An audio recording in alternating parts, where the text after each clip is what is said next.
Yo, what's up mga kaibigan? This is I2K po again. Ngayon nandito ulit tayo sa channel ni Pinas News Insider. Dito ulit tayo magbibigay ng komento at reaksyon. Kaya samahan nyo guys. Let's go! Ito Yun, nawala. ang balita ngayon. Viral ngayon sa mundo ng social media. Ang di umano'y balitang TV host actor Willie Revillame nagsalita na sa pagsasara di umano ng All TV at ang tunay na dahilan ng pagsasara nito ating alamin. Pero bago natin simulan ang balitang ito ay huwag kalimutang i-like ang video at mag-subscribe at i-click Sa lahat ng di pa nakasubscribe kay Pinas News Insider mga kaibigan, mag-subscribe na po tayo at huwag nyo rin pong kalimutan mag-subscribe dito sa akin channel. ang notification bell para mas maging updated ka palalo sa lahat pa ng bagong videos na i-upload namin. At eto na nga mga kababayan, TV host, comedian, actor Willie Revillame nagsalita na hingil sa pagsasara di umano ng Advanced Media Broadcasting System sa mga programa ng All TV. At dahil nga dito ay tila marami pang nagsasaya na ilang mga netizen. At sinasabing kinarma di umano ang artistang lumipat sa nasabing station. Kung ating matatandaan noon, malakas ang viewing rate ng Wawawin sa GMA7. Pero nagpasya si Willie Revillame na lumipat sa station ng kaibigan na si Manny Villar. Maaaring kasama sa pagsasara ang Wawawin, pero nangako naman ang pamunuan ng AMBS na babayaran pa rin naman ang talent fee ng kanilang mga artista dahil susundin nila ang mga nakasaad sa kontrata. Ang dahilan di umano ng sinasabing mahina di umano ang signal na natatanggap ng kanilang station at nagdudulot ito ng mahinang viewing rate. Samantala, nagsalita na nga si Willie Revillame hingil dito at siya ay nagpahayag ng pagkalungkot at galit sa mga taong kumukutya at natutuwa pa sa kinahihatna ng kanyang channel na kanyang nilipatan. Ayon sa kanya, hindi umano wasto ang inaasal ng ilan sa ating mga kababayan. Tila tuwang-tuwa pa, maraming mawawala ng pinansyal na tulong. Ayon kay Willie, sana hindi raw mawala ang programang ito sa ere dahil isa ito sa mga tumutulong sa gobyerno. Maraming mahihirap at mga kababayan natin ang matutulungan ng Wawawin. And he quoted, "May lumalabas kasi ngayon na yung mga programa sa All TV mawawala. Parang natutuwa pa kayo na mawawala yung mga programang nagbibigay ng saya at tulong. Sana hindi ganun, di ba? Siyempre, you have to understand. Nagsisimula pa lamang po ang All TV. Nagsisimula pa lang ho kami. Sanggol pa lang ito eh. Talagang wala pang commercial na papasok dito. Kasi wala pa kaming reach. Wala pa kaming signal. Sana ipagdasal nyo kami na mag-successful to para maraming mga istasyon na maraming magawa. Set aside yung politika, marami kayong dapat malaman sa katotohanan." Si Willie Revillame, isa sa mga batikang komedyante at TV host sa Pilipinas. Kilala siya bilang isa sa mga pinakamayamang showbiz celebrity sa Pilipinas na ibabahagi niya umano ang mga biyayang ito sa ilang mga game show niya na talagang pinatok ng masa tulad na lamang ng Wawawin. Bagamat makailang beses nang inalok na pasukin ang politika, minabuti niyang manatili sa programa kung saan umano siya nakakatulong na agad sa kapwa Pilipino na nangangailangan.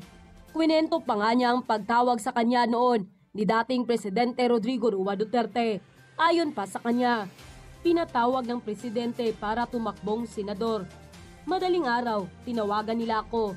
Sinabi ko po, Mr. President, hindi ko po pwedeng lokohin ang sarili ko. Hindi po ako para dyan. Hindi ako marunong mag-Ingles. Hindi ako marunong magbatas. Wala. Ang kagaya ko lang gawin ay magpasaya araw-araw at sa abot kaya kong tulong. Yon ang gagawin ko." End quote. Nilinaw din niyang wala umano siyang balak na pasukin ang politika, lalo na tila nalalapit na muli ang eleksyon sa 2025. Marami man ang bumabatikos sa kanya, pero ang lagi niyang iniisip, pagtulong pa rin sa mahihirap at nangangailangan ang ginagawa niya. Usapan natin ngayon, ito po, no? Sinibak na po ni Manny Villar, ang may-ari po ng All TV. At si ito pong si Willie Rebillame at saka tong programa ni Tony Gonzaga, no, sa All TV, dahil ayaw po dito sa billionario.com, ayaw na raw, ano yung termino nila, ayaw nang magsunog ng pera ni Manny Villar, kaya sinibak na po ang mga programa ni Willie Rebillame at saka ni Tony Gonzaga. Nako, mangyak-ngyak po si Kuya Will, no, dito po sa kanyang pakiusap na wag naman daw politikahin. Ang ganda po ng sinabi ni Kuya Will, no? Wag naman daw silang politikahin. Ito po, no? Real talk po tayo. Si Villar po, negosyante si Villar, no? Ito po, tuwan-tuwa yung mga kakamping. Akala po nila, ang pinamamalita nila ngayon, kaya bumagsak yung All TV. Hindi naman po bumagsak, kaya po hindi kumikita yung All TV. Dahil binoboykot nila. Mag-real talk na po tayo. Hindi ko nga alam na may All TV. Hindi ko nga alam na nag-o-operate na yan. Hindi na po uso yan. No, hindi na po uso yung panonood ng TV. Kayo saan kayo nanonood? Real talk po. Social media. Karamihan sa atin sa nanonood. Kahit po balita ng TV, kahit po yung TV Patrol o yung 24 oras, saan tayo nanonood? Tama, sa YouTube na, internet. Hindi nga natin alam na may mga programa pala sa All TV. Dahil daw yun, binoykot nila. Kalokohan talaga nitong mga kakamping na to, no? Okay, si Willie Rebillame, binabanata nila ngayon dahil mangyak-ngyak po si Willie Rebillame na nagsasabi na down na nga sila, parang sinisipa pa. Ganun, no?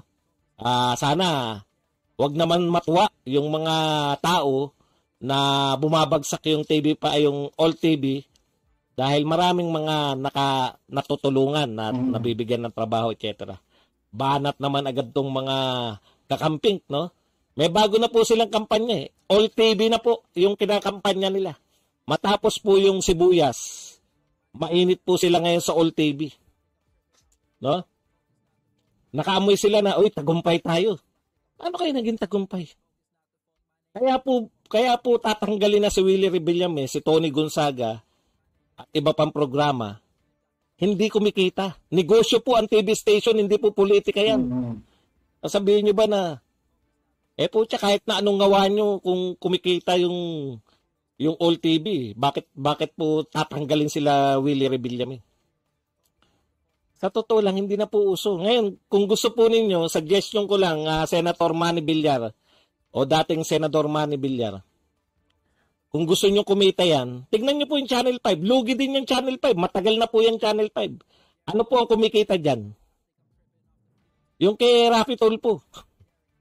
Kung gusto po ninyong kumita yung inyong TV station, mahal po mga bayad sa mahal po mga bayad kala Willie Rebillame, kala Tony Gonzaga. Biruin nyo, yung kay Christopher Min, 500 million ang kontrata ni Tony Gonzaga. Di magkano pa kay Willie Rebillame? Pucha, baka triple pa o 4 na kasing doble. Magastos po yung mga yan. Ilagay niyo yung mga sutil. Ilagay niyo yung mga maraming follower na taga-YouTube dyan. Kunin yung mga instead na sila Willie Rebillame, sila Tony Gonzaga, pagkukunin niyo yan, bigay niyo ng programa si Maharlika, si Banat May. Hindi naman mga sikat ng mga yung attorney na kalaban ni Rafi Tulfo. Si Katon yata may program diyan . Okay. Ibig sabihin, dapat mag-adapt din po kayo sa times, no? Hindi na po uso yung mga kaya lang medyo naawa rin ako kay Kuya Will . Kasi talagang nung panahon po ng kasikatan ni Kuya Will, talagang akala mo walang pagkalaos, no? Darating din pala yung time na talagang malalaos yung mga tao. Kaya to si Oyabak, si Vice Ganda, hindi lahat ng panahon sikat ka rin, di ba? Ganun po yun. Buti pa kaming hindi mga sumikat. Hindi kami malalaos. Hindi kami sumikat. Okay. Tama yun . Kaya po, imposible nang kumita yung mga TV station. Bakit kumikita yung ABS-CBN? Bagamat wala na silang frequency, bagamat wala na silang Anong tawag doon? Prangkisa. Dahil sa internet. Sa internet po sila nagbo-broadcast. Kaya po yung mga nagtataka sa inyo, bakit meron pa rin ABS-CBN? Sa internet na po yung ABS-CBN. Sa YouTube ko yung napapanood yung mga TV Patrol na yan. Hindi naman na dun sa television station. Kaya iba na po yung rito, iba na po yung galawan ngayon. Dapat mag-adapt din po sila, no? Okay, yung Rafi Tulfo in action, tignan nyo naman, no? May kakibat siya na internet. Malakas pareho. Sila Kong TV, di ba? Dogi. Yun si Dogi yung yan, di ba? Yan yung tapos alam niyo marami nanonood All TV, Manny Villar.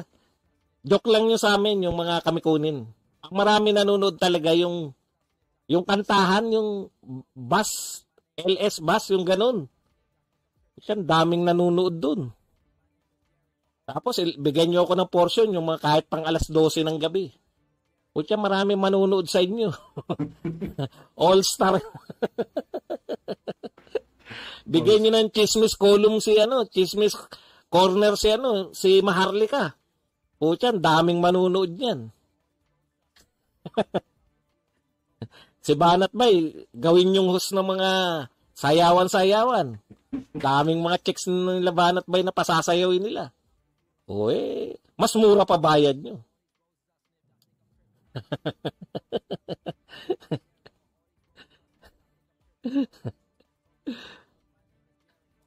Okay, ang point lang dito, Kuya Will, hindi po pwedeng makiusap Hindi nakikiusap siya na tigil muna politika, dapat sumuporta, hindi po dapat pinagmamakaawa yung TV station. No, kusa pong manunood Magano po kayo ng mga program talaga na na magkiklik sa masa. Kasi yung mga formula na bigay-bigay na ganyan, napagsawaan na rin po ng Ngayon, ibig bang sabihin, kasi ito po yung ito po yung sinasabi nitong mga kakamping, no? Mag-likes po kayo, baka nakakalimot kayo, 2-4 tayo. Ibig bang sabihin, mga kapatid, dahil bagsak yung All TV, yun ang hindi ko kayang tanggapin dito Ginawa po nilang kampanya, yung All TV, na nadaya sila. Another version. Yan naman daw ang patunay na sila yung nadaya. Nasaan daw yung 31 million?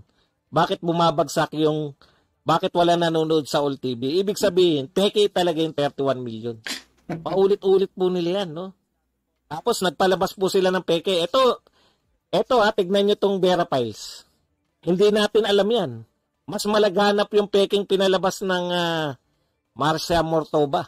Ang tunay daw na bilang ng boto ni Lene 30 million, kay Bongbong 14 million. Mas maraming nakakita nun. Pero bakit hindi nyo pina-fact check? Di ba? Hindi ko maintindihan I-fact check nyo yun. Ayaw nyong i-fact check yung talagang kasinungalingan. Wala pong basehan yun. Paano po nila na-connect? No? Kung walang nanonood sa All TV, ibig daw sabihin, yung 31 million. Nasa ng 31 million?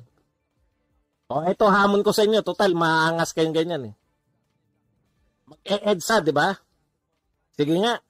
Pumunta nga yung 14 million ni Lenny sa EDSA. Kung may maaya kayo. Oo nga, Galing